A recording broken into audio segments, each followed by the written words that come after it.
더불어민주당이 5.18을 부정하고 유신 독재를 옹호했다며 김광동 신임 진실화해위원장의 해임을 촉구하는 등 역사 인식을 둘러싼 논란이 커지고 있습니다. 5월 단체를 비롯해 야당의 반발이 잇따르고 있는데요. 김광동 위원장의 임명을 어떻게 봐야 할지 전남대학교 인문학연구원 김희송 교수와 이야기 나눠보겠습니다. 어서 오십시오. 네, 반갑습니다. 네. 김광동 위원장의 역사 인식을 둘러싸고 논란입니다. 과거 발언이나 주장 가운데 특히 어떤 부분이 문제인지 짚어주신다면요.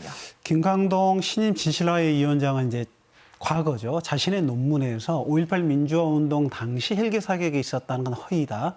그리고 북한군 개입설에 관한 부분들은 상당히 믿을 만하다라는 이제 이런 애곡된 주장을 하셨고요. 특히나 4.3과 여순 사건에 관한 부분에서는 공산주의 폭동이 맞다.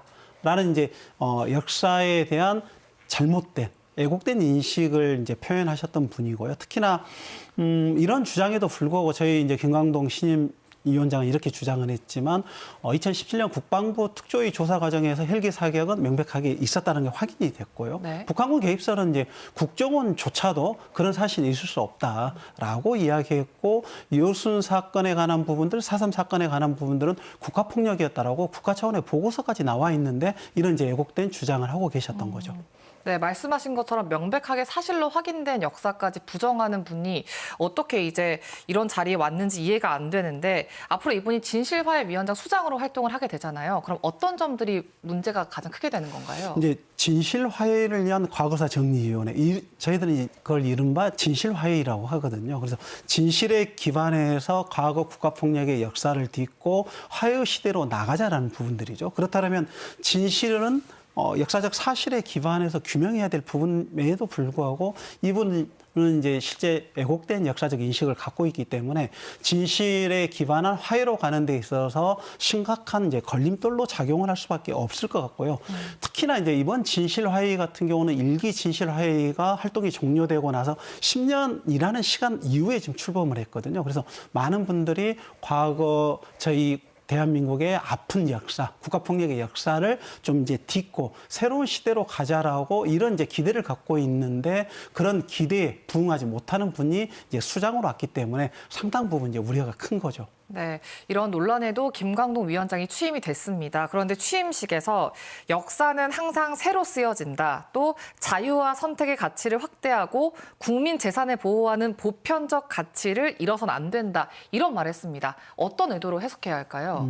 이분의 이제 취임사에서는 대한민국의 정통성, 자유의지에 기반하여 진상규명을 하겠다라는 의지 표명인 것 같아요. 이 의지 표명은 이제 과거 5.18 민주화 운동에 대한 뭐 헬기 사격은 없었다라든가 북한군은 개입했다라는 것은 뭐 허위가 아니다. 뭐 이런 생각과 맥이 닿아 있는 거고 지금까지의 그 국가폭력에 대한 역사, 진실 규명의 과정에 대한 부분들을 일정하게 좀 부인하겠다라는 좀 표현이다라고 생각을 하고요. 그래서 이게 좀 두리뭉실한 표현 같지만 이분의 취임사는 과거 자신이 행했던 발언을 정확하게 다시 재확인했던 그래서 좀 걱정이 되는 거죠.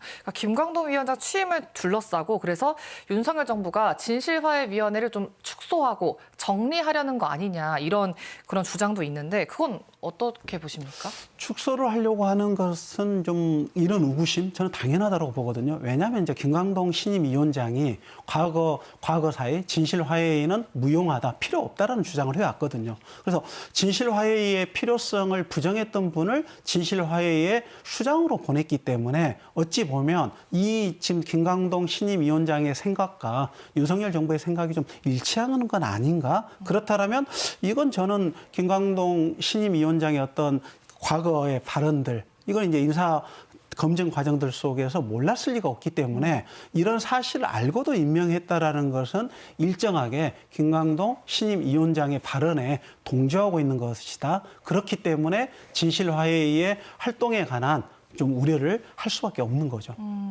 그런데 반면에 김광동 신임 위원장은 본인의 5.18이나 4.3에 대한 과거 역사 인식에 대해서는 진실화위원회 활동과 크게 상관이 없다 이런 입장입니다. 그렇게 봐도 될까요? 김광동 신임위원장님의 말씀은 이제 반은 진실이죠. 실제 이제 진실화해위원회 조사의 영역 속에 사상과 5.18은 없거든요. 왜냐하면 5.18 민주화운동은 특별법에 의해서 5.18 진상규명조사위원회가 발족이 돼서 조사를 하고 있기 때문에 진실화해위의 조사에 영역에는 포함되지는 않죠. 그러나 이제 이 김광동 이제 신임 진실화해위원장의 발언, 그리고 5.18을 부정하는 분이 지금 이제 고위직에 온 거잖아요. 그건 어떤 이제 효과를 보여주냐면 그런 발언을 해도 공직에 갈 수 있다. 특히나 이제 저희가 최근에 조사했습니다마는 42년이 지난 지금까지도 5.18 우리 민주유공자들은 트라우마에 시달리고 계시거든요. 47.2% 이상이 국가폭력에 따른 이제 심각한 트라우마에 놓여져 있는데 이런 분들이 이제 고위직에 다시 임명되는 과정들을 보면서 이분들의 트라우마는 자극받을 수밖에 없고 특히나 5.18을 애곡하는 분이 공직, 그다음에 고위직에 올라갈 수 있다는 것을 보면서 사회적 지지가 5.18 유공자들은 잃어가는 것 아닌가라는 이런 점에서 이제 트라우마를 자극하는 거거든요. 그래서 저는 김광동 위원장의 어떤 발언이라든가 그다음에 임명 이 부분들은 명백하게 5.18 민주유공자들의 트라우마를 자극하는 거고 2차 가해라고 규정할 수 있는 거죠. 그렇다면 앞으로 이 같은 역사인식을 둘러싼 논란이 생기지 않으려면 어떤 노력이 좀 필요할까요? 저는 이제 이런 애곡된 역사 인식을 갖고 있는 분들이 공직에 임명되지 않는 시스템, 우리 사회. 좀 갔으면 좋겠다. 만약에 윤석열 정부가 정말 5.18 민주화 운동을 인정하고 존중한다라면 5.18 민주화 운동을 애곡했던 분을 고위 공직자로 임명해서는 안 되는 거죠. 그래서 김광동 위원장의 어떤 개인적인 사상의 자유라는 측면에서는 뭐 다양한 생각을 할 수 있겠지만 그런 애곡된 인식을 갖고 있는 분들이 공직의 발을 공적인 이치에 발을 붙이지 못하게 만들어가는 사회, 우리 사회가 좀 그렇게 가야 되지 않을까 싶고요.